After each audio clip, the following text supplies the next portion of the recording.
Muito boa tarde, eu sou Alexandre Gama, gerente de desenvolvimento da construção na ArcelorMittal Brasil, e gostaria de agradecer a todos presentes neste evento, que possui como intuito promover a discussão e troca de conhecimento sobre um tema extremamente relevante e contemporâneo, que é a construção na era da indústria 4.0. A ArcelorMittal, juntamente com a Medabio, que é um parceiro muito importante no segmento da construção, gostaria de compartilhar exemplos e cases que corroboram com a importância do avanço tecnológico para aumentarmos a competitividade, a produtividade e a redução de custos da cadeia produtiva da construção, sempre por meio das tecnologias digitais. Para contextualizar, as 3 primeiras revoluções industriais trouxeram a produção em massa, a linha de montagem, a eletricidade e a tecnologia da informação, fazendo da competição tecnológica o cerne de desenvolvimento econômico. A 4ª revolução industrial, que terá um impacto mais profundo e exponencial, ela se caracteriza por um conjunto de tecnologias que permitem a fusão no mundo físico e digital. Bem, e aí nesse contexto, como é que as empresas, o segmento da construção, está se adaptando e se preparando para trazer os mesmos benefícios para as obras? Muitos desafios que nós enfrentamos estão relacionados, inclusive, ao desconhecimento das tecnologias existentes, havendo um certo preconceito em achar que essas tecnologias custam mais caras, ou que o investimento em qualificação e desenvolvimento das pessoas necessariamente levará muito tempo. No entanto, é só uma questão de conhecer as aplicações para ver que essas objeções não são verdade. Vamos trazer aqui 2 tecnologias, por exemplo, e elas já são aplicadas à construção civil. O BIM, que é a modelação da informação da construção, que de forma bem resumida, se trata de uma construção virtual equivalente à uma edificação real. Sendo assim, ela apresenta muitos detalhes no tocante à composição dos materiais de cada elemento e pode ser utilizado para visualização dimensional, assim auxiliando nas decisões dos projetos e comparando as várias alternativas de design. E também vamos falar um pouco do ERP, que é um sistema de gestão que permite acesso fácil, integrado e confiável aos dados de um projeto, que a partir dessas informações é possível fazer diagnósticos aprofundados e avaliar custos, aumentando a produtividade, por exemplo. Bom, mas eu vou deixar que os nossos convidados explorem um pouco mais essas tecnologias durante as suas apresentações. Para essa discussão, eu gostaria de agradecer a presença do Ronaldo Martinelli, que é gerente de orçamentos para o mercado externo da Medabio, o Marcos Rodrigo Banhato, que é especialista BIM, engenheiro de projetos e projetista de estruturas também na Medabio, e o Lucas Fadini Favarato, que é especialista em desenvolvimento da construção na ArcelorMittal Tubarão. Porém, antes de iniciar, eu só gostaria de informar que vocês podem fazer questionamentos ou comentários no nosso chat, e ao final da apresentação, nós vamos tentar responder ao máximo possível das perguntas ao vivo. Assim, eu gostaria de passar a palavra para o Marcos. Marcos, por favor, fique à vontade. Seja bem-vindo.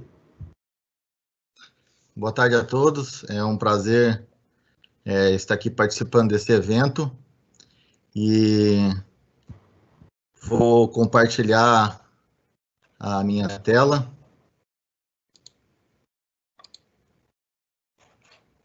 Para iniciar aí a minha apresentação. Então, eu quero começar a falar sobre o ciclo de vida, de um projeto BIM. Como temos na tela aí, verificamos que hoje o BIM ele mostra todo um ciclo de vida da construção, onde se nasce o projeto desde lá da fase de estudo preliminar, orçamentos, enfim, até a montagem. Então, as áreas onde nós atuamos hoje são essas, e que sai desde ali do projeto conceitual, projeto executivo, a industrialização, que seria a nossa área de produção, logística, planejamento e montagem. Então, todo esse cenário é o que hoje nós trabalhamos com o BIM, e o qual nós estamos desenvolvendo um trabalho muito grande entre fazer a gestão de todas essas áreas e fazer com que todas essas áreas e essas etapas do projeto se comuniquem para que as informações de cada uma das etapas agrega na outra, para que o fluxo do início ao fim da obra seja significativo e muito importante a todos, né? Então, aqui nós temos um fluxograma. Esse fluxograma ele é praticamente o que mostra no conceito BIM. Esse fluxograma ele se inicia o projeto num orçamento, onde o orçamento ele trabalha com inputs tanto no modelo BIM, na fase ali de quando nós recebemos o modelo em LOD 300, nós conseguimos fazer algumas verificações do modelo já para extrair quantitativos e fazer um orçamento um pouco mais rápido e tendo um domínio mais completo aí da obra no início. Então, quando a obra ela é iniciada, que sai do orçamento, entra na engenharia, nós temos a engenharia trabalhando com os modelos ali já em LOD 350 e 400. Esses modelos já são imputadas informações ali quando nós começamos a emitir os desenhos para o sistema RP.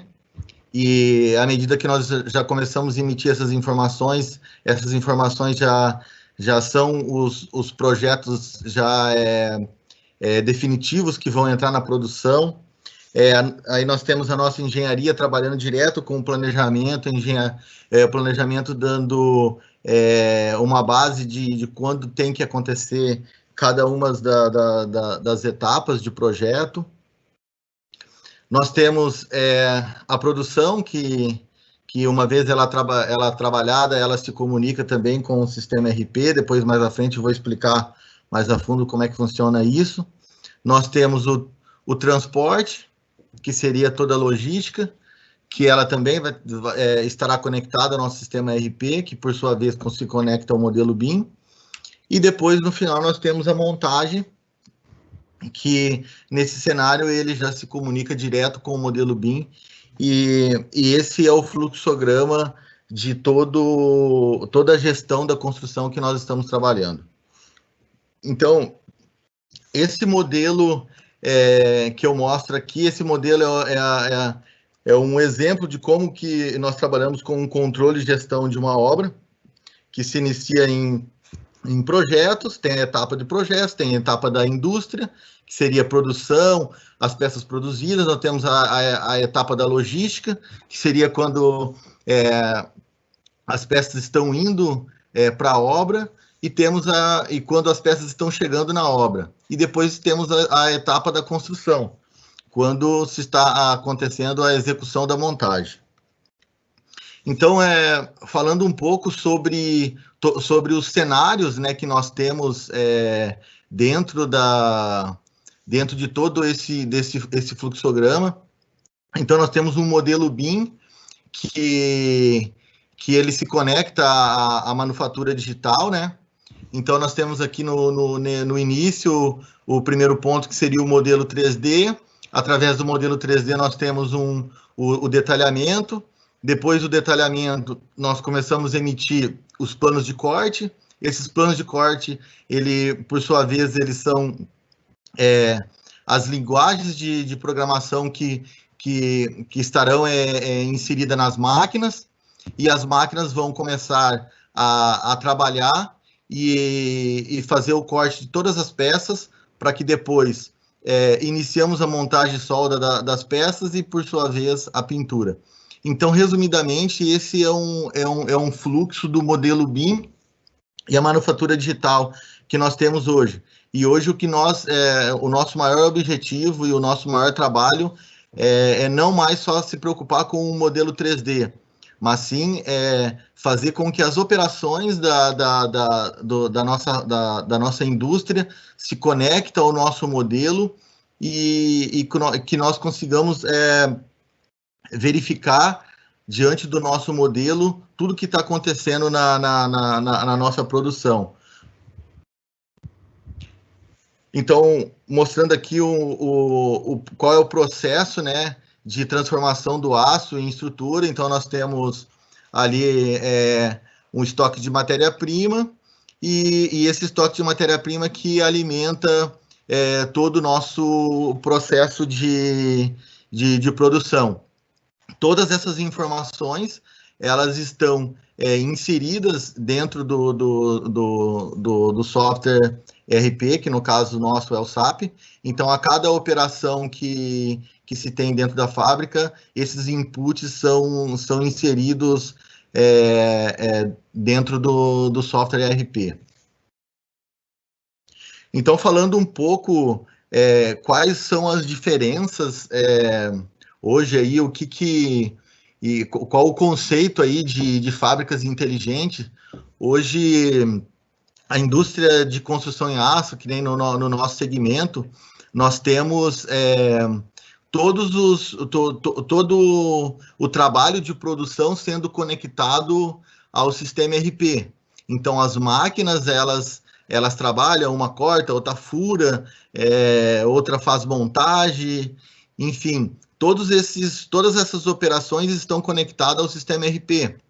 A indústria 4.0, no Smart Manufacturing ali, eles falam, ele traz uma característica que é quase semelhante ao que hoje nós fazemos, que seria nessa região aqui, chamado de escada, que seria onde nós temos todos os pontos, todas as centrais dentro da indústria, que vai fazendo os apontamentos de todo o cenário que está acontecendo na produção para o sistema ERP. O MES, ele seria uma integração entre todos esses entre todas as máquinas, para que o sistema ERP pudesse entender todas as máquinas trabalhando simultaneamente. Nesse caso, nós não temos essa parte do MES dentro da indústria da construção civil ainda, da construção em aço. Então, eu acho que a indústria 4.0 ela vai agregar para nós no momento onde cada uma das máquinas, a máquina que está cortando, ela está conectada com a máquina que está furando. Se a máquina não cortou no prazo correto, a máquina que vai furar, ela não funciona, e assim vai. Esse é o modelo que a indústria 4.0 vai trazer para a nossa indústria. Então, falando aqui sobre os inputs de todos os processos do nosso sistema ERP, né? Então, cada uma das áreas, tanto o projeto, como a indústria, como a logística, ela tem apontamentos no nosso sistema ERP. Então, mostrando aqui como que seria a evolução do processo com a indústria 4.0, onde todas as máquinas e todas as operações estariam conectadas, né? Todas as informações estariam conectadas.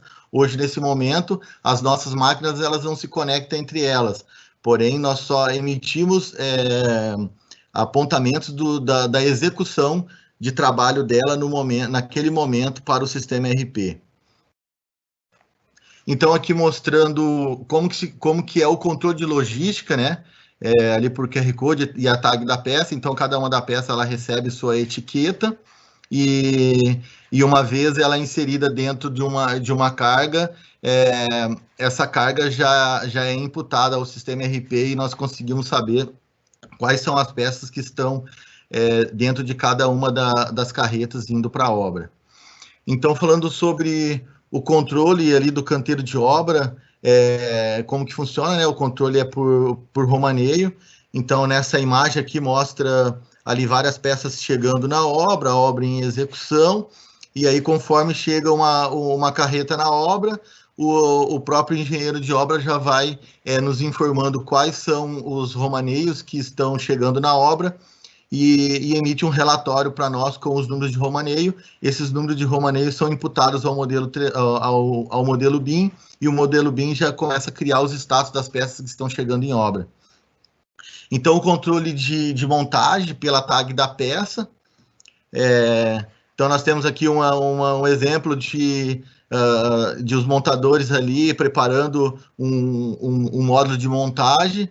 Nós temos aqui, cada uma das peças, nós temos as tags, e aí vai se gerando um relatório de cada uma das peças que estão sendo montadas. Esse relatório é enviado para nós no escritório, e nós já imputamos esse relatório ao modelo BIM, e com isso nós começamos a verificar quais são os status de montagem daquela semana. Então, aqui, mostrando o fluxograma geral, né? Agora de uma forma um pouco mais detalhada, em imagens, diferente do que eu mostrei no início. Então, um fluxograma onde nós temos todo o processo, né? Desde do projeto, tanto como a indústria e a logística sendo conectada diretamente com o sistema ERP, somente a construção que não tem uma conexão com o sistema ERP nesse modelo de trabalho que nós estamos fazendo. Essa conexão já é direto com o modelo BIM, e o modelo BIM ele se comunica com o sistema ERP. Então, como é a interoperabilidade entre o ERP e o BIM, então nós temos o sistema ERP.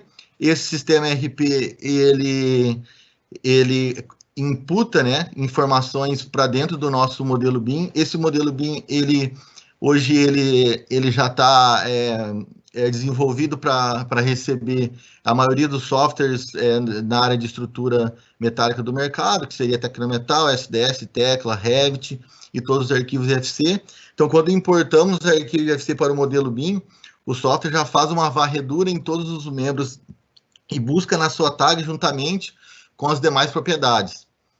Quando o link, né, quando nós fazemos o link ali do software ERP com o modelo BIM, as tags das peças já são atreladas ali novamente ao modelo. Então, já se vai criando ali um novo cenário dentro do próprio modelo, diante das informações que estão dentro do RP. Se eu tenho uma peça que ela tem a marca 10 dentro do sistema RP, e dentro do modelo ele tem a marca 10, então os sistemas se comunicando, o modelo BIM consegue verificar dentro do sistema RP qual é o status dessa marca 10. Então, aqui, entrando sobre a obra, gostaria de mostrar um pouco mais sobre a aplicação desse projeto, que foi o novo aeroporto do Chile. Aqui passaram algumas imagens de como é a implantação, como é a grandiosidade da obra. As regiões aqui onde nós atuamos no projeto, as divisões de todas as etapas que foram feitas na engenharia. Ali o nosso modelo de controle do projeto, o qual eu falei. O fluxograma, né, de controle das informações, exatamente igual tudo aquilo que eu falei ali em cima, né? Então, tanto a fase de orçamento, engenharia, fabricação, logística, como que foi toda essa integração junto ao sistema ERP. Como aqui como foi o fluxograma de trabalho da obra, todas as disciplinas trabalhando ao mesmo tempo. Nós éramos da estrutura metálica, então nós trabalhamos integrado com as outras disciplinas, criando design review, e enfim.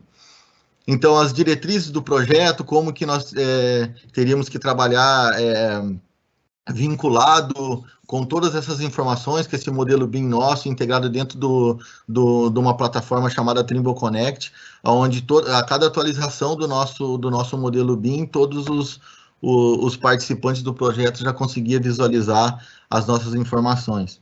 Então, aqui, uma template, né, que era uma template geral da obra, onde todas as disciplinas inseriam as informações nessa template. Aqui as divisões de etapas de trabalho, a modelagem, como foi o nosso processo de modelagem, a evolução dos modelos, LOD 200, 350, 400. Aqui uma evolução também, novamente. O LOD 400, que já é a última fase, né? O modelo ele já tem que ter ali quantidade, tamanho, forma, localização, orientações com detalhe, informações sobre fabricação, montagem e instalações. Então, aqui o modelo final, né, com as instalações, metálica e a compatibilização. O controle de produtividade, né, da engenharia e montagem. Então, como eu falei ali, né, os trabalhos de modelagem de projeto, ele é conectado ao sistema RP. Então, nesse momento, nós tínhamos 13 empresas trabalhando com a modelagem. aí os status de modelagem e detalhamento a gente já conseguiria já visualizar dentro do modelo, em cores, as peças que estão em azul estão em modelagem, as peças que estão em amarelo estão em detalhamento, e assim vai. E aqui o nosso processo de detalhamento, né? À medida que uma peça está em detalhamento, ela já sai do status de modelagem, já vai para o status de detalhamento, então a gente já consegue distinguir que essa peça já está em fase de detalhamento e próximo de entrar em fabricação. Aqui o controle, né, do que está em detalhamento, como é o nosso modelo 3D, né, onde ficam as informações. Então, dentro do próprio modelo BIM nosso, já existe uma propriedade chamada MetaBio, onde fica aqui essa tag da peça, né? A tag é essa PCMark da peça. Essa é a tag da peça que é conectada ao modelo BIM, não, ao sistema RP. Então, falando aqui um pouco ali do controle de produção, como foi, né, o sistema de produção dessa obra. Então, como foi o controle, tá vendo que dentro do modelo ali já existia uma área ali que o modelo estava todo em verde, então toda aquela região ali nesse tal momento ela estava em fabricação, em amarelo estava em detalhamento. Então, como a gente reportava, né, e fazia o controle de tudo que estava em fabricação, todo o processo de reporte, gestão das informações. Aqui mostrando um pouco da complexidade das peças as quais nós fabricamos. Aqui falando um pouco da logística, né? Então, nós tivemos peças saindo de Chapecó, saindo do nosso interior aqui do Rio Grande do Sul, de Nova Bassando, e seguindo diante a Santiago do Chile. Então, nós tínhamos também o controle das peças que estavam em trânsito, não somente o controle das peças que tinham saído da obra, porque tinha um delay muito grande entre a saída da fábrica até a chegada da obra. Então, aqui mostrando como é o nosso processo de logística, como eu já mostrei ali. Então, a cada carregamento, as peças elas recebem o seu romaneio, e esse romaneio imputado dentro do sistema. Aqui mostrando um pouco de como os controles dos romaneios. Então, aqui mostrando também no próprio modelo BIM aí, as vantagens de você ter o modelo. Você olha dentro do modelo 3D e consegue ver, essa peça em laranja, ela está em trânsito, então você consegue visualmente visualizar quais são os status das peças. E aqui também o mesmo acontece para as peças que estão chegando em obra, como eu já expliquei lá no início. Então, aí existe aí o controle entre peças que estão em trânsito e em obra. Então, foi-se controlado todas essas informações.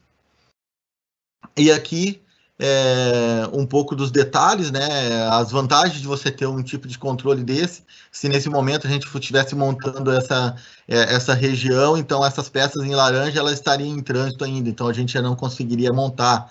Então, esses são um dos maiores benefícios que você fazer a gestão das informações, isso acontece. Então, esse detalhe mostra que num certo momento nós detectamos esse tipo de vantagem de analisar o modelo, onde você teria ali peças em laranja em trânsito, peças em verde em fabricação e peças em roxo que já estavam em obra. Então, falando um pouco aqui sobre o plano de rigging da obra, nós fizemos uma análise de todos os pontos de patolagem da obra e definimos quais eram os guindastes, quais eram as áreas de utilização e a otimização de cada equipamento para fazer a montagem. Aqui mostrando sobre como nós organizamos ali o nosso canteiro de obra. Aqui uma simulação de como iria funcionar o canteiro de obra, as instalações. Aqui o modelo BIM versus a construção, né? Aqui a análise do projeto orçado versus realizado. E depois aquele modelo BIM extraindo as informações para se fazer a gestão de tudo isso que nós estamos trabalhando. Então, em um certo momento, você consegue ver todo o cenário da obra e analisar diante dos seus gráficos de montagem, o tanto de peças que tem em trânsito, o tanto de peças que tem em obra, e com isso com esses gráficos e com essas informações, você vai definindo todo o teu cenário futuro de montagem e também consegue olhar o teu cenário do passado. Então aqui, esse foi os gráficos do histórico de todos os ciclos de trabalho. Então nós conseguimos ver todo o rendimento de cada uma das fases, o rendimento da engenharia, o rendimento da fábrica, o rendimento da logística, o rendimento de peças chegando em obra. Então nesse cenário, todas as etapas ela converge no final a zero e somente a montagem que converge a 100%. Porque no final todas as disciplinas elas tendem a zerar e somente a montagem tende a ser 100%. Então aqui os históricos das liberações e aqui algumas imagens geral da obra final.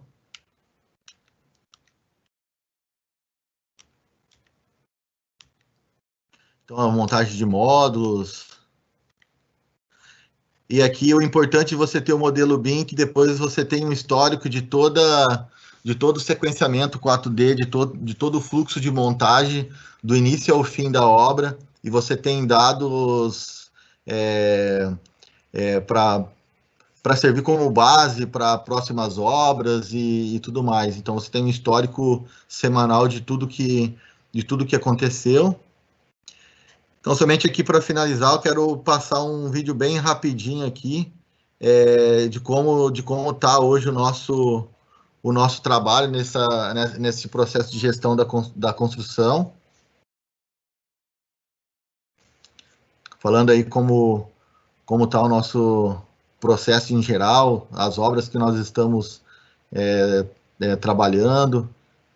Então, aqui extraindo as informações do sistema, né, e se comunicando com o modelo, inserindo as informações no modelo BIM.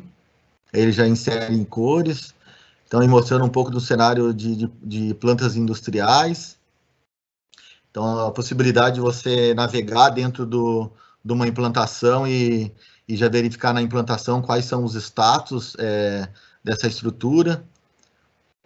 Então, o envio, né, para todos os envolvidos da gestão de todas as informações das obras.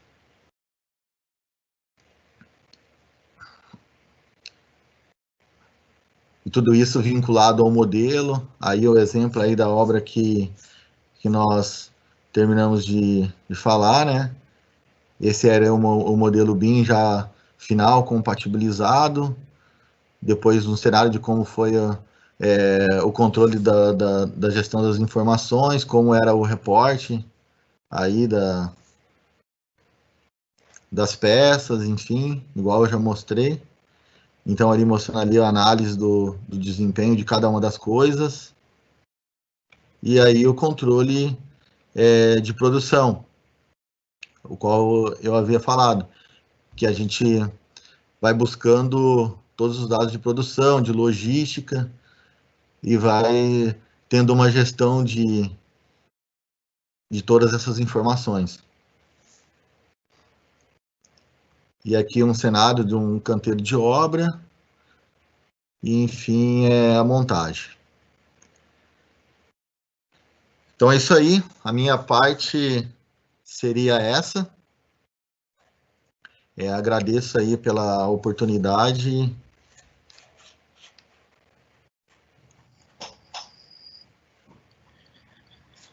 Obrigado, Marcos. Assumo eu agora. Bom, boa tarde, que antes de mais nada eu queria agradecer aí ao Alexandre e ao Lucas pelo convite. E depois dessa explicação do banhato da integração entre o ERP e o BIM, eu gostaria de trazer mais alguns cases onde essa tecnologia foi implantada em maior ou menor grau de utilização. No Chile, digamos assim, nós atingimos o ápice de aplicação, tá? Nas outras obras que eu vou apresentar aqui para vocês, vai ter mais ou menos aplicação. E num case que a gente vai tratar também, a gente vai falar que a gente aplicou o BIM só para simplesmente encantar o cliente e ajudar numa venda comercial. Então, a ideia é justamente essa, ou seja, é a gente mostrar a versatilidade do BIM. Eu vou compartilhar a tela aqui com vocês.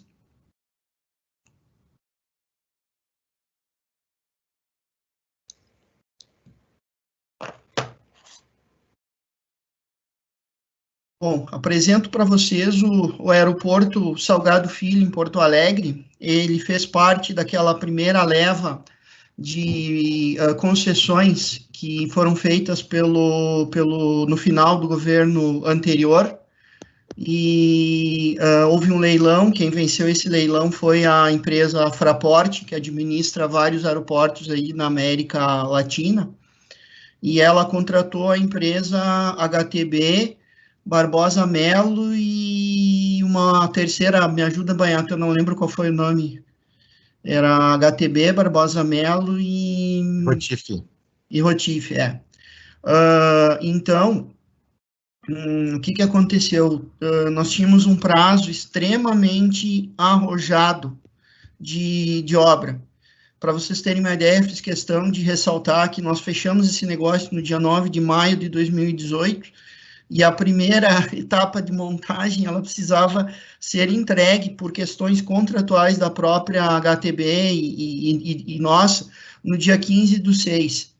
E, na verdade, o que acontecia? A gente precisava fazer todo um desenvolvimento de cálculo estrutural e compatibilização entre todas as disciplinas, e transformar um projeto que era um projeto de concreto, ou seja, existia um detalhamento de estruturas desse edifício, que ele era originalmente feito em concreto, ele foi transformado para metálica. Nós tínhamos que fazer todo esse trabalho para colocar a primeira etapa da obra no dia 15 de junho, certo?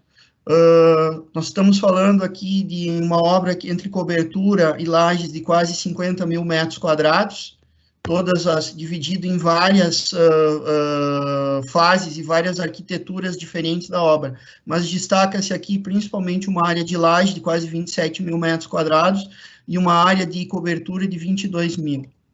Tá? Falando de estrutura, pessoal, a estrutura aqui ela foi composta basicamente por pórticos metálicos com pilares caixão, vigas secundárias em perfis soldados ou laminados, steel deck para as lajes de piso, conexões normais, como vocês podem, usuais, como vocês estão vendo aí, conexões a corte. A estrutura da cobertura, ela tinha alguns elementos arquitetônicos que a gente apelidou de pé de galinha, que era formada por perfis tubulares, que além de dar o aspecto arquitetônico da obra, serviu muito bem como contraventamento e estabilização adicional para a obra. A cobertura disso era um sistema TPO, onde não foi fornecido por nós, então teve mais uma disciplina na qual nós tivemos que trabalhar junto em termos de compatibilização. Além disso, nós tínhamos pintura intumescente nas vigas que ficavam não aparentes, e onde nas estruturas não aparentes nós tínhamos argamassa projetada. Pela imagem que vocês podem ver, podem visualizar toda a área que foi ampliada, né, que está colocada dentro desse retângulo. Nessa obra, o planejamento e montagem, ele utilizou 4 frentes de montagem que ora trabalharam isoladas, ora simultâneas, para nós conseguirmos atender o cronograma, que era... nós precisávamos entregar no dia 30 de outubro, nós tínhamos que entregar a obra pronta. Nós estamos falando aqui de quase 3 mil toneladas, ou com os extras contratuais, depois passou de 3 mil toneladas em 6 meses. Lembrando que nós precisávamos projetar, compatibilizar, fabricar e montar nesse prazo. Trabalhamos com 24 fases de planejamento, divididas tanto em engenharia, fabricação e montagem. para conseguir atender a todas essas fases e cronogramas de obra. Aqui a primeira aplicação do BIM. Como a gente já, que foi o planejamento 4D, como a gente já tinha o planejamento e a obra, de certa forma, tinha uma geometria mais tranquila, vamos dizer assim, nós conseguíamos fazer um modelo, mesmo que simplificado, aqui, talvez LOD 200, pelo menos para nós conseguirmos fazer o planejamento de montagem e saber exatamente quais eram as peças que a gente precisava ter na obra dentro de cada uma das fases. Eu vou passar bem rapidinho. Então, aqui foi a fase 1, e assim foi evoluindo, cada etapa com as suas respectivas fases, para a gente já saber quais eram as peças que nós precisávamos ter em cada etapa da obra, dentro do canteiro para executar a montagem. Isso nos permitiu planejar, a partir disso, fazer todo o nosso desenvolvimento de engenharia e fabricação e montagem a partir disso. Se vocês me perguntarem qual foi o maior desafio dessa obra, em termos de coisas, eu diria que foi a compatibilização com as disciplinas, porque o prazo era um prazo muito kamikaze. E vocês imaginam a quantidade de disciplinas e de equipamentos mecânicos e tubulações existentes e elétricos existentes dentro de um aeroporto. E tudo isso foi chegando à medida que a gente foi desenvolvendo o projeto. Então, se a gente começar de baixo, primeiro a gente recebeu uma arquitetura que precisava ser adaptada para uma arquitetura, para uma estrutura em aço. A partir disso, se implantou a estrutura em cima dessa arquitetura. Depois disso, os equipamentos que causaram um pouquinho de dor de cabeça, que foram as esteiras de bagagem, depois a gente vai mostrar como o BIM ajudou nisso. Depois as instalações e, finalmente, os equipamentos de ar-condicionado. Tudo isso era compatibilizado em tempo real, praticamente em função do prazo que a gente tinha, e depois de aprovado essa compatibilização, a gente partia para os ajustes, detalhamento, fabricação, dentro daquele fluxo que o Marcos Banhato já explicou para vocês. Não havia tempo hábil para nós fazermos uma aprovação tradicional, enviar desenhos, trazer desenhos, não tinha como fazer isso. Aí nós usávamos a tecnologia do Design Review, que era também uma disponibilização virtual de todas as alterações e de todos os modelos, onde todos faziam os comentários. Depois disso se fazia o Clash Detection, para se fazer reuniões específicas sobre esse Clash Detection e resolver essas interferências do projeto e liberar essas frentes. Posso confessar para vocês que foi a primeira vez em 24 anos como engenheiro que a gente não emitiu o projeto de aprovação, foi tudo virtual, né? Então, aí a gente usou essa ferramenta aí, que foi o Design Review. Ele é totalmente compatível com o Revit, com o Inventor, AutoCAD. Então, todas as disciplinas usaram isso aí, essa ferramenta, para nós fazermos a compatibilização do projeto. Como a gente via esse modelo, ou seja, o que era amarelo é o que estava compatibilizado, o que estava em vermelho é o que estava em compatibilização. E aí, vendo isso, todas as demais disciplinas podiam já fazer os seus comentários em cima disso. O digamos assim, erros que a gente evitou com a utilização do BIM? Existia uma passarela que ligava o edifício, que eles estavam construindo um novo edifício garagem, que precisou aumentar a capacidade, e essa passarela, ela tinha, em princípio, uma altura, e aí, fazendo essa compatibilização, essa modelagem, se descobriu que não havia altura suficiente para a passagem dos veículos embaixo. Então, isso é uma rua, como vocês estão vendo, e aí, nessa compatibilização, se decidiu, se pegou isso online, e se fez as alterações necessárias, com diminuição de tamanho de viga, para já fazer essa fabricação de maneira correta. Isso é visual, pessoal.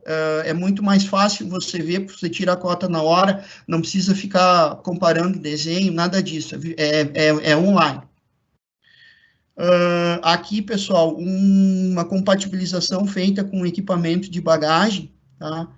Onde havia interferência principalmente de altura e de posicionamento de furos para passagem desse equipamento.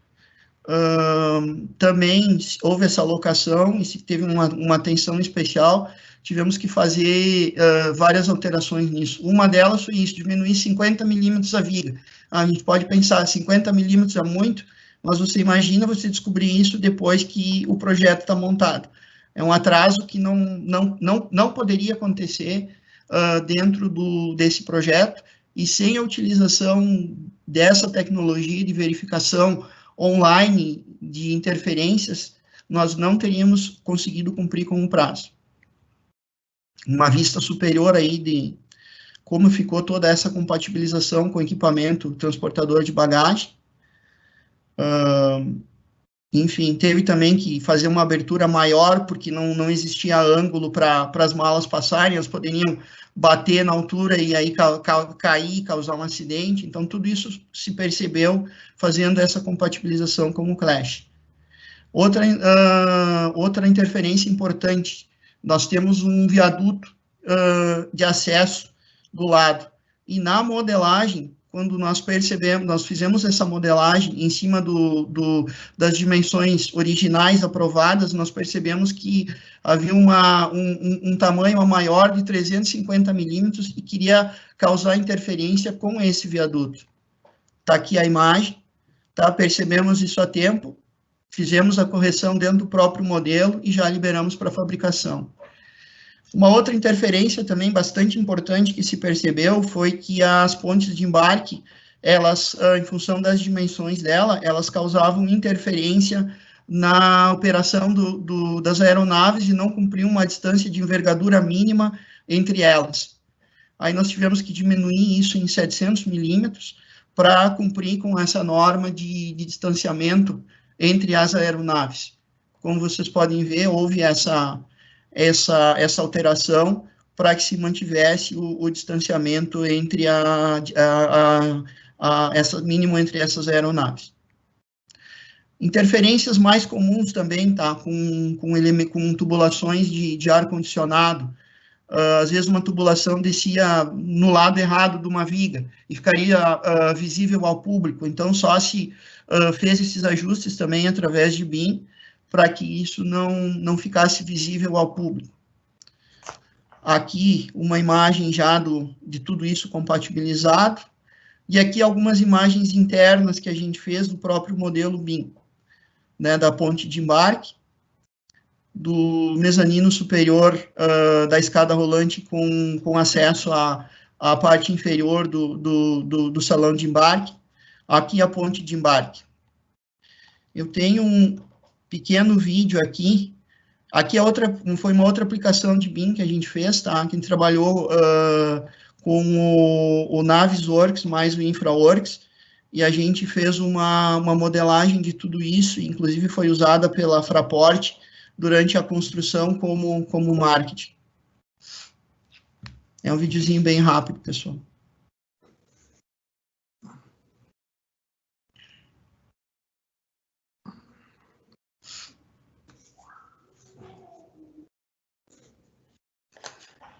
Todo esse vídeo foi extraído do modelo BIM de projeto também, pessoal. E a partir disso se usou software de renderização para gerar essas imagens, tá?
Todo o entorno também foi modelado e foi simulado.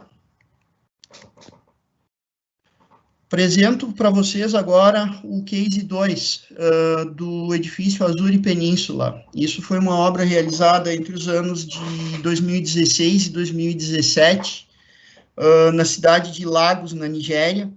O projeto ele constava de 3 torres residenciais com 31 pavimentos, tá? Numa área de total aí de 73.460 metros quadrados, com pavimentos tipo em torno de 1.000 metros quadrados para as torres 1 e 2 e para a torre F, 800 metros quadrados. Contextualizando um pouco, esse empreendimento, ele fica faz parte de um empreendimento maior que se chama Eco Atlântico, o que acontece, simplificando para vocês? Um investidor comprou uma área de 10 milhões de metros quadrados de mar do governo nigeriano e aterrou isso e transformou num novo, digamos assim, num novo bairro dentro da cidade de Lagos. A cidade de Lagos, ela tem algumas dificuldades de locomoção, como todas as cidades, então a ideia é fazer um bairro planejado disso, e como não tinha terrenos disponíveis, o que ele fez? Ele aterrou uma área de mar. Para isolar isso, essa obra também tem uma ação social, porque existiam várias inundações na região em função de marés altas. O que ele fez? Ele construiu um dique de quase 9, e depois desse dique ele aterrou toda essa área. Então, resolveu também um problema social, que é aquela que a cidade lá de Lagos tinha. Esse prédio, falando da parte estrutural dele, ele é composto por um grande núcleo de concreto, como é um prédio muito alto, 31 pavimentos, mais de 150 metros de altura. Ele precisava de um núcleo central em concreto armado para garantir a sua estabilidade, tanto longitudinal, transversal e principalmente torsional. E a estrutura metálica, ela é composta por pilares mistos preenchidos, ou seja, o pilar ele servia como elemento de montagem, estava dimensionado para resistir às cargas de montagem, e depois que ele era encapsulado por concreto, na foto abaixo vocês podem ver a armação, e aí ele estava preparado para resistir às cargas finais. As vigas são vigas mistas de aço, tanto as principais quanto as vigas secundárias. Aqui, proteção passiva também com argamassa projetada, o pilar não precisou, porque o concreto já fazia essa proteção. As cargas foram calculadas segundo o Eurocode, os esforços de vento foram obtidos através de túnel, já que a obra era muito alta e ficava a menos de 200 metros do mar. Apresento a vocês aqui uma planta tipo com o núcleo central e a disposição das vigas, tanto principais quanto secundárias. O primeiro desafio nosso aqui, pessoal, foi fazer a compatibilização das disciplinas. Também fizemos toda a modelagem em BIM da estrutura, foi agregada a todas as instalações, a instalação eletromecânica, ar-condicionado, elétrica e hidráulica. Essa compatibilização, por quê? Porque imagina, pessoal, nós estávamos a 8.000 quilômetros de distância, e não podíamos errar, mas eu esqueci um furo, eu esqueci um duto, não é tão fácil assim. Lagos, apesar de ser uma cidade aí com quase 10 milhões de habitantes, ela tem as suas deficiências em infraestrutura, e qualquer obtenção de material lá era bastante difícil. Então, a nossa intenção foi tentar minimizar o máximo possível todos os erros de projeto que poderiam vir a acontecer. Então, o primeiro desafio foi fazer essa compatibilização. O segundo desafio era obter um controle rigoroso das etapas de engenharia. E aí, utilizando a mesma metodologia já explicada pelo Marcos Banhato, que é a integração entre o ERP e o BIM, nós fizemos todo esse controle de engenharia e de fabricação, de logística. né? Ou seja, se fazia um modelo, a partir do modelo se fazia descarga no PCP, o PCP fazia o planejamento, fazia o reporte através do SAP para o BIM, e do BIM fazia toda a geração de relatórios e controles. Aqui, pessoal, de novo, tá? Não vou explicar muito, mas o Marcos já comentou como faz, é só um exemplo de relatório, como era controlado o reporte semanal de fabricação em peças aguardando liberação de engenharia, em fabricação e peças fabricadas. Uma outra preocupação bastante grande que a gente tinha era, dentro daquela ideia, pô, eu vou estar a 8.000 quilômetros de distância, eu tenho um núcleo de concreto e eu não posso errar, minha peça não pode ser mais curta. Então, a gente decidiu fazer uma pré-montagem. Então, aqui, nós fizemos uma pré-montagem em escala real de um pavimento tipo da obra. Foram 1.000 metros quadrados montados, pré-montados, também foi planejado com a ajuda do BIM, e nós só não fizemos o núcleo ali porque não tinha como fazer, então esse núcleo ele foi simulado com aquelas vigas brancas que vocês estão vendo na foto. Então, para ter certeza que as dimensões, mesmo com a segurança dimensional que o BIM proporciona, a gente não queria correr risco e fizemos uma pré-montagem em loco disso. A partir dessa pré-montagem, foi aferido todas as tolerâncias, foi feito todos os ajustes que precisavam fazer foram incorporados no modelo BIM, e a partir disso a fabricação ela se tornou uma fabricação de série, porque isso também foi uma outra vantagem que esse edifício tinha, eram tipos muito parecidos, então era quase que como se fosse uma fabricação em série de peças. Também houve um planejamento, um planejamento de logística, um planejamento de embarques, através da utilização do modelo BIM. Aqui, pessoal, nós estamos falando de aproximadamente 7.000 toneladas de aço. Isso, a números grandes, nos dá mais ou menos 420 ou 430 containers exportados. Então, precisava e torres andando em velocidades simultâneas, com pequenas defasagens entre elas, mas sempre no mínimo 2 torres sendo fabricadas ou montadas e expedidas ao mesmo tempo. Então, precisava ser feito também um planejamento de embarques e logística, e isso também foi feito através da utilização do modelo BIM, utilizando a mesma tecnologia que a gente já mostrou para vocês. Só para ressaltar, tá, o que é a gente sabia até em que skid cada peça estava, porque em função da tag que o Marcos Banhato comentou, se vocês olharem ali, está escrito skid, então aquela peça a gente sabia que estava no skid 3.764. Então, se eu precisasse saber onde é que estava aquela peça, eu ia, só procurava ali, estava no skid 3.764. Isso nos ajudou, inclusive, na localização de peças no canteiro de obra, como eu vou mostrar mais adiante. Aqui o processo de embarque, ou seja, cada container já com as suas peças identificadas e reportadas no modelo.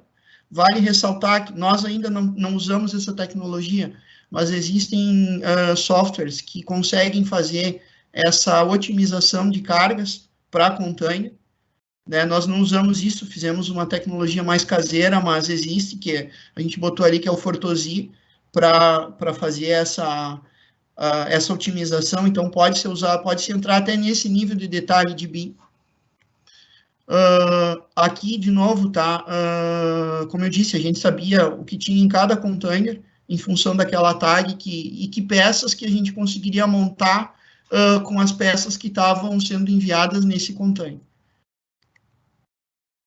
Um contexto real da montagem, tá, pessoal? Vocês estão vendo ali, aquela região ali próximo ao edifício era o nosso estoque de peças. Ali ficaram armazenados os 400 containers. Não todos ao mesmo tempo, obviamente, né? Mas chegou uma época que a gente tinha um volume bastante grande de containers. Vejam que e ali está o controle de peça do que tinha que montar. Ou seja, vocês estão vendo a correspondência de cores. Aquela pecinha em laranja, ela estava localizada naquela área do estoque lá de peça. Em função do número de container, do skid, a gente identificava onde é que ela foi posicionada, porque todo o nosso canteiro estava mapeado, nosso estoque de peças, por skid, e aí, em função da peça que a gente tinha que montar, a gente ia lá, procurava onde estava, qual era o skid, achava onde esse skid estava. Então, mais uma aplicação do BIM. Pela tecnologia que a gente já falou, a gente consegue fazer acompanhamento de curva S entre o planejado e o executado. Também tudo isso visual, tá? Uma foto da obra, do núcleo de concreto aqui, andando na frente. O ciclo aqui era de 7 dias, ou seja, um núcleo a cada 7 dias precisava completar um pavimento. E aí, quem ditava o ritmo da obra era o andamento do núcleo de concreto. Então, fazendo 7 dias do núcleo, a estrutura metálica vinha e precisava fazer em 7 dias também para seguir o andamento normal da obra. Só um detalhe de como era, isso foi uma forma trepante especial da DOCA. No canto à esquerda, abaixo, o macaco hidráulico que fazia o içamento dessa forma. Então, essa forma ia subindo e ia puxando e editando todo o ritmo dos demais. Uma outra preocupação que a gente tinha, pessoal, era com relação à qualificação de mão de obra e precisão de detalhe. Para vocês terem uma ideia, a gente aplicou nessa obra aqui, foram 40 brasileiros e mais de 200 nigerianos. Então, e nós não tínhamos muita noção da qualidade da mão de obra nigeriana, e isso era uma coisa que nos preocupava. Então, para a gente ensinar as pessoas como montar, nós enviamos a gente chamou de escolinha, que a gente enviou um módulo padrão que mais se repetia de peças para a obra, e aí a gente, quando contratava as pessoas lá, a gente treinava. Ou seja, elas vinham, ó, essa aqui é a viga tal, tu vai apertar essa viga desse jeito, o parafuso vai assim. E outra preocupação que a gente tinha era a questão de soldagem de insert, porque se a gente errasse uma soldagem de insert, teria todo um problema bem grande para fazer a montagem de obra. E ali vocês podem ver tá, o tamanho do inserto. Aquela parte mais branca é o teste o líquido penetrante ali, para a gente saber que a solda estava boa. E acima, quem fez a inspeção, que era um inspetor de soldagem brasileiro. Nós tivemos que qualificar também no site toda a mão de obra nigeriana. Tivemos muita sorte também, porque boa parte desses soldadores nós aproveitamos da indústria de petróleo da Nigéria, que é bastante forte. Então, foi um dado bem positivo. E outro dado positivo é que no final da obra, muito em função da repetitividade também das peças, os montadores nigerianos eles estavam conseguindo índices de produtividade praticamente iguais aos níveis de produtividade dos montadores brasileiros. Então, foi uma grata surpresa. Aqui uma outra foto, onde as pessoas estão fazendo o espalhamento do steel deck. Falando um pouquinho também sobre a escolinha, tá? A gente ensinava as pessoas até como fazer a questão de segurança, como se conectar nas linhas de vida, como prender a linha de vida, como colocar o cinto de segurança, ou seja, foi bastante... A nossa fiscal, a fiscal do cliente de segurança era uma engenheira ucraniana extremamente exigente e nos exigiu, assim, procedimentos de segurança extremamente rígidos, tanto que nós não tivemos nenhum problema de acidente de obra, nada disso. Aqui o pessoal fazendo a finalização dos arremates para fazer o colarinho do pilar, e aqui o steel deck já colocado. Notem na foto todo o estoque de peças lá embaixo. Aqui um videozinho de como é a obra, tá? Isso é uma compilação de vídeos do cliente e nossos. Eu peço só que vocês reparem nas imagens, comparem as imagens reais com as imagens em BIM. Vocês vão ver que é igual. Isso também é outra funcionalidade do BIM. Dá para fazer um excelente planejamento 3D e nos dá uma visualização da obra perfeita antes mesmo dela estar executada.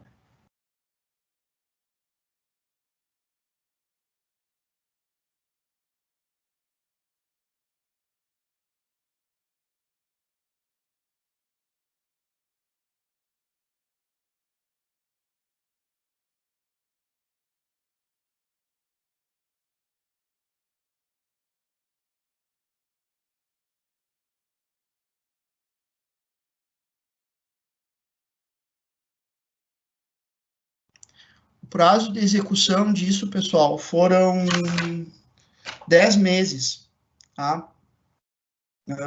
Dessas 3 torres. Nós executamos essas 7 mil toneladas em 10 meses, ou seja, 73 mil metros quadrados de obra montados em 10 meses.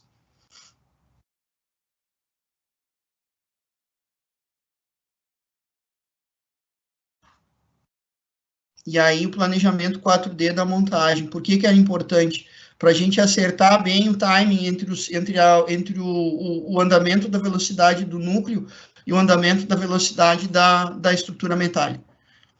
Isso a gente conseguiu através do planejamento 4D.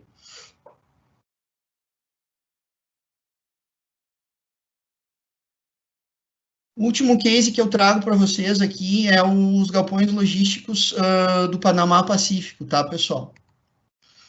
Para contextualizar um pouco vocês, o país Panamá, ele é um hub logístico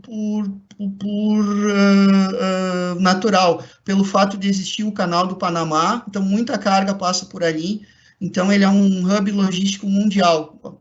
As maiores empresas de logística do mundo hoje, elas possuem centros logísticos no Panamá.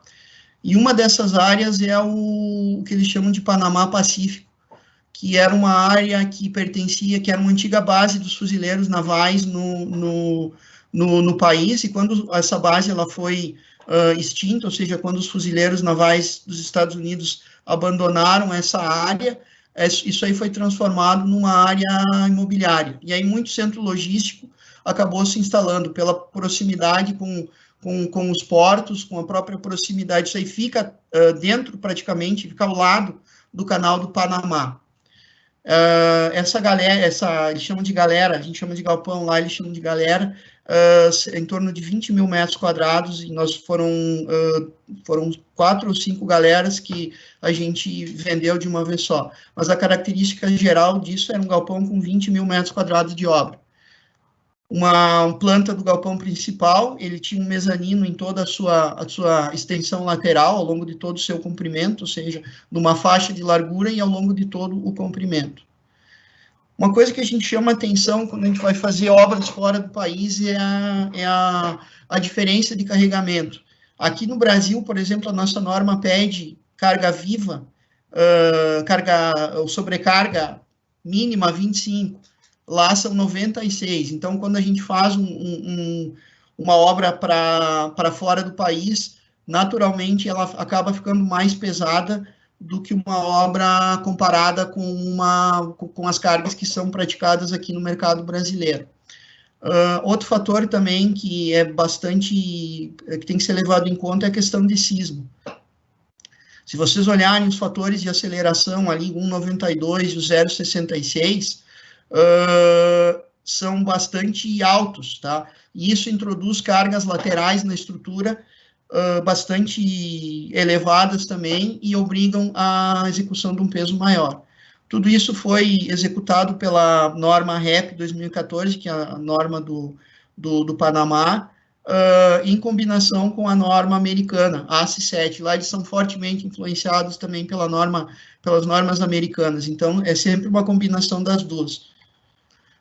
Os códigos sísmicos, ou seja, os mapas sísmicos, onde a gente tira os coeficientes da aceleração, que é o que vai acabar nos fornecendo depois os coeficientes sísmicos, que multiplicados pela massa, nos dão as cargas a serem aplicadas na estrutura. Esse é o fator S1. Do ponto de vista de solução estrutural aqui, pessoal, a gente aplicou um pórtico em chapa soldada normal e terças em chapa dobrada, uma solução também bastante conhecida, mas vocês podem ver também que isso também está modelado em BIM, ou seja, existe já um catálogo BIM, que é outra aplicação que a gente pode ter dos nossos produtos, e aí através de utilização de metodologias de modelagem mais rápida, através do próprio Dynamo, ou através do próprio utilização de softwares como SDS e mesmo Tecla, você pode pré-modelar essas peças, e aí o teu trabalho de modelagem acaba se tornando bem mais rápido. Então, você ganha tempo para fazer modelos BIM. Aqui também mostra a telha que foi utilizada, também modelada em BIM, SSR, né? O nosso Domus também está modelado, o Lanternin também está modelado. Então, isso é outra aplicação que a gente pode ter no BIM, que é fazer o seu catálogo de produtos, né? E aí você pode usar isso dentro da sua modelagem. Telha de fechamento também já pré-modelada. Aqui foi usado uma telha trapezoidal. Falando um pouquinho de logística, tá? Ali vocês podem ver os skits, todo o material era condicionado, um pouquinho diferente das estruturas do Chile, do aeroporto e da própria Azuri. Aqui nós tínhamos muito mais miscelâneas, muito mais telhas, arremates, então precisa ter um certo cuidado maior com de né? Então, assim como vocês podem ver nessas imagens. Mas o conceito de, através da tag, fazer a leitura de código de barras e fazer isso da exportação para o modelo, permanece o mesmo. Tá? E aqui, pessoal, uma aplicação também como eu falei para vocês, que o cliente nos pediu, ele queria modelar os galpões dele usando InfraWorks e Navisworks. Para quê? Para ele ter um vídeo para poder mostrar para os clientes que fossem comprar dele lá, minha nova galera vai ser essa aqui. Então, não teve, digamos assim, uma aplicação tão nobre quanto as outras, mas uma aplicação mais de encantar o cliente e ele poder chegar e mostrar um vídeo para o cliente de como ficaria a obra dele, mesmo antes dessa obra acontecer. Uma imagem interna do galpão aqui, com os seus mezaninos, como ficaria, com os guarda-corpos, com as escadas. Muito obrigado pela atenção. Eu passo a palavra para o Lucas agora.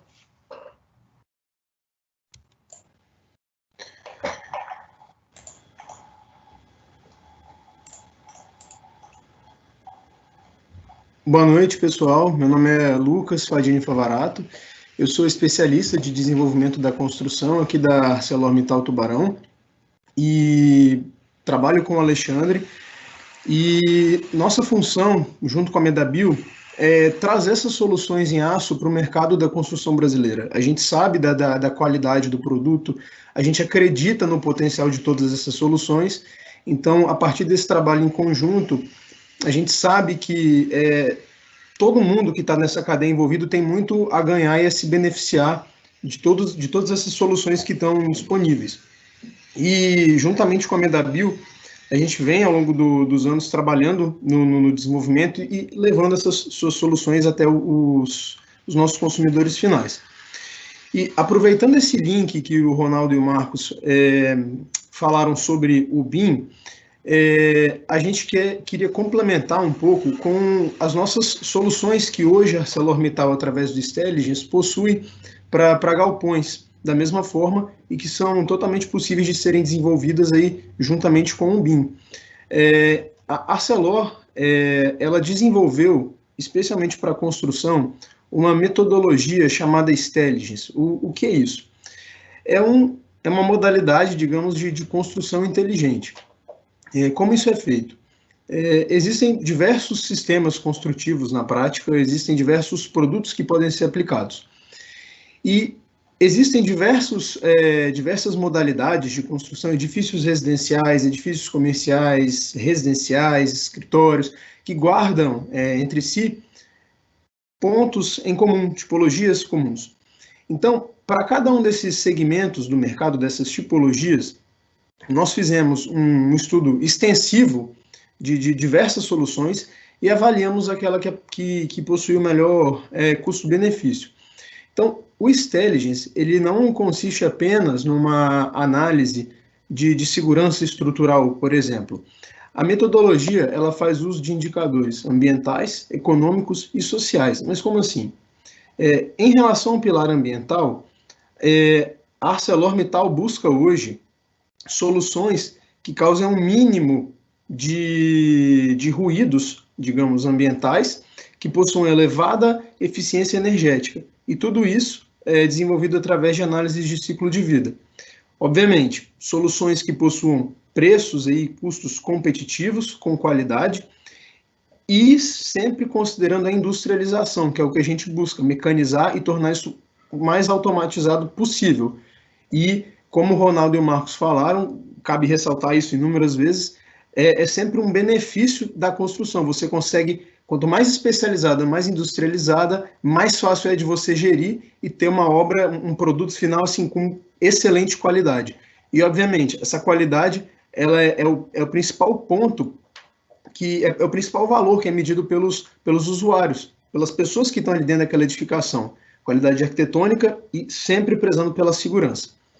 Bom, no caso aqui dessa obra para galpões, esse case que a gente apresenta era um galpão executado originalmente em concreto armado, localizado na cidade de São Paulo, com vãos de aproximadamente 23 por 23 metros, e nessas análises que foram desenvolvidas, nós consideramos aí um horizonte de 30 anos para análise de custos e 50 anos para análise de ciclo de vidas.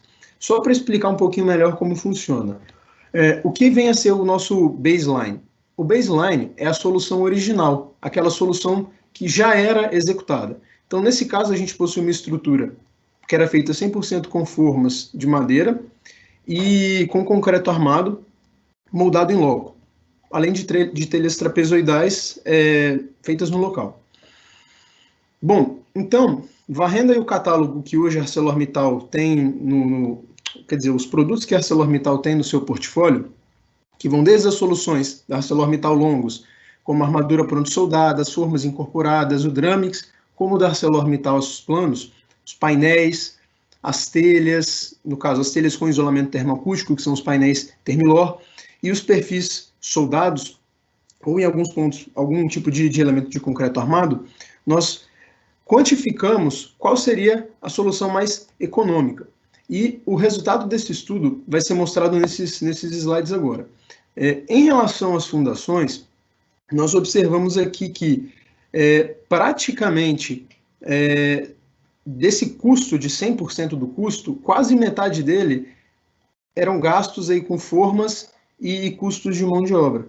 Então, saindo dessa solução convencional e aplicando a nossa armadura pronta e soldada e as formas incorporadas, você reduz esse custo de 47% para 10%.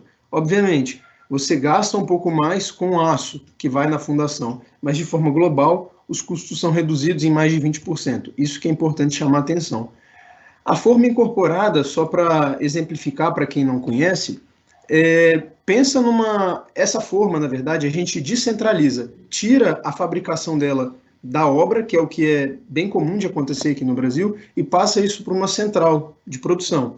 Então, essas armaduras já são montadas e soldadas umas às outras, e ela vem com essa forma incorporada. Então, esses blocos eles estão pré-prontos, eles são transportados para uma obra, só são posicionados no local e concretados.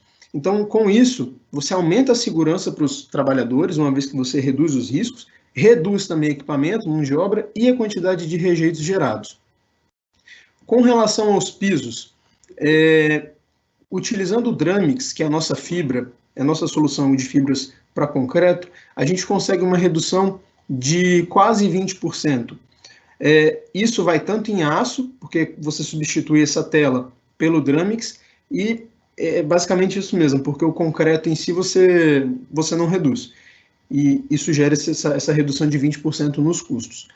Só para exemplificar novamente, o Dramix, ele é essa fibrazinha aqui de aço, que está mostrando nessa imagem, e ela tem um poder de elevar a resistência à tração do concreto. Então, com isso, ocorre um maior controle das fissuras, um maior aumento da produtividade, e além disso você consegue até eliminar as armaduras por exemplo, de um radier. Você consegue eliminar e substituir isso tudo pelo Dramix, tá certo? Além de reduzir a quantidade de juntas de dilatação.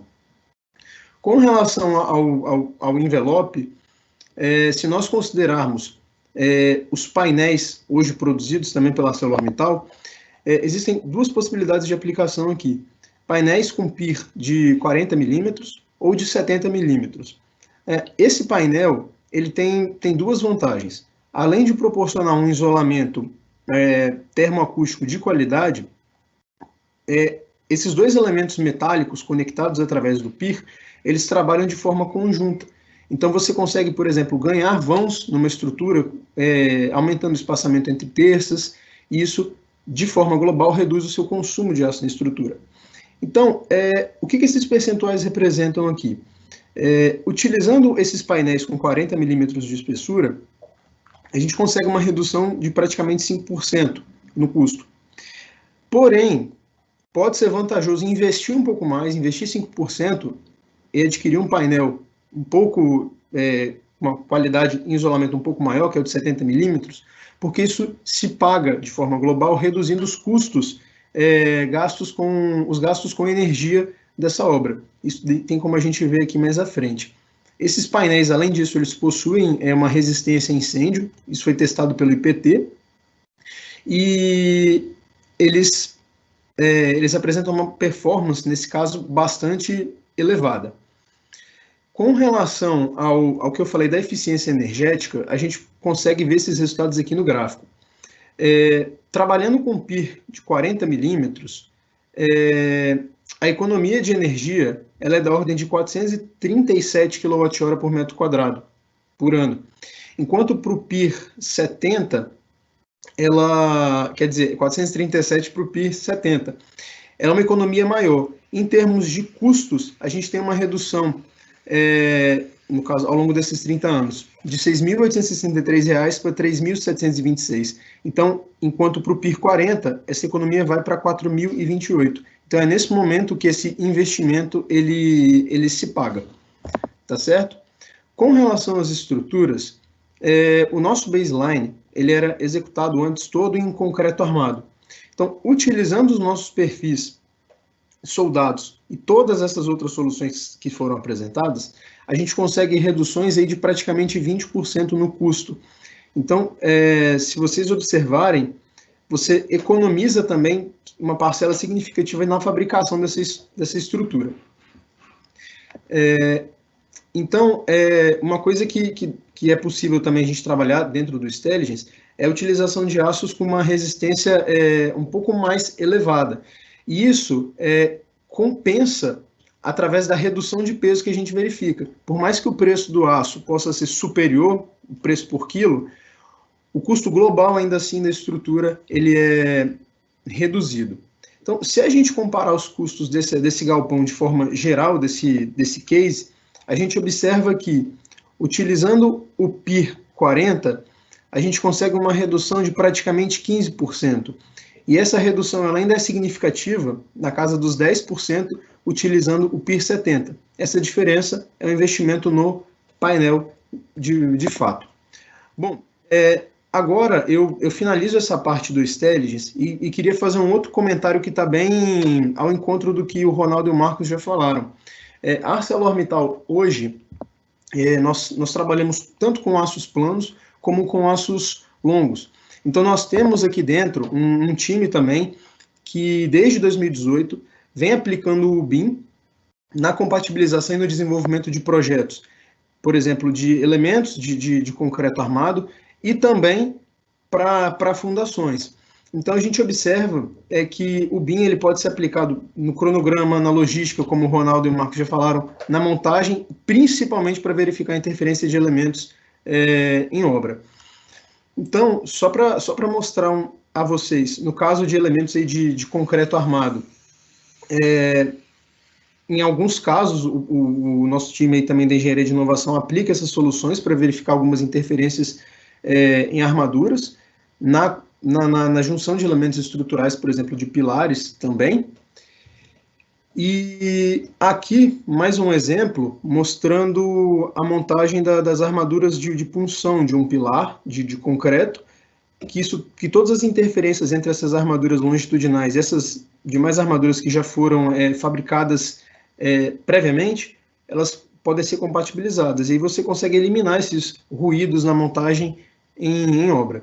E o último exemplo que eu gostaria de trazer um pouquinho para vocês, para partilhar, é com relação às fundações. Como eu falei antes, a ArcelorMittal hoje ela possui uma solução para blocos. Ao invés de você utilizar blocos com forma de madeira, blocos com forma incorporada. Então, toda essa engenharia, que vai desde a fabricação até o transporte desses blocos para a obra, ela tem que levar em conta N fatores, principalmente o tipo de veículo que a gente tem para transporte. Então, como vocês viram nesse exemplo, um bloco inteiro não daria para ser transportado nesse veículo, nesse caminhão. Então, a gente decompõe esse bloco em elementos e já planeja para que seja possível o transporte e de forma que a montagem em campo seja facilitada. E aqui, só para, num caso de um bloco que é montado, a gente já separa essas armaduras, identifica também, isso tudo pode ser feito com BIM, e você só chega na obra e monta conforme especificado no projeto. Tudo de forma bem pronta e automatizada. Eu encerro minha apresentação por aqui e queria também deixar o agradecimento ao Michel, que é engenheiro de projetos e que foi responsável por toda a produção desse material da ArcelorMittal Longos. Eu passo a palavra de novo para o Alexandre. Bom, muito bom. Novamente, eu queria agradecer a todos. Acho que os exemplos apresentados aqui, eles corroboram demais, né, com a necessidade de evolução do nosso meio, né, da construção, e que somente a gente saindo da zona de conforto, né, e nos desafiando, que a gente vai conseguir dar o próximo passo para o desenvolvimento. A gente vê isso aqui com exemplos maravilhosos que a MW trouxe, né, o grau de dificuldade, né, como é que ele é reduzido, né, a partir do momento que você tem ferramentas, você tem um planejamento por trás, né. Como prometido, a gente vai responder alguns questionamentos que vieram para a gente, né, eu vou direcionar alguns deles aqui, tá? O primeiro eu gostaria de direcionar para o Marcos. Eu vou juntar algumas perguntas aqui, tá, Marcos, para a gente poder tentar ser mais produtivo. O primeiro é o seguinte: o projeto ele já é desenhado em algum software específico e modelado no BIM, né? Se ele pode ser feito em alguma outra plataforma e ser transferida para BIM, seria interessante abordar esse aspecto. E quais são os erros mais comuns em projetos, né, ou execução da estrutura metálica que pode ser evitados com o BIM.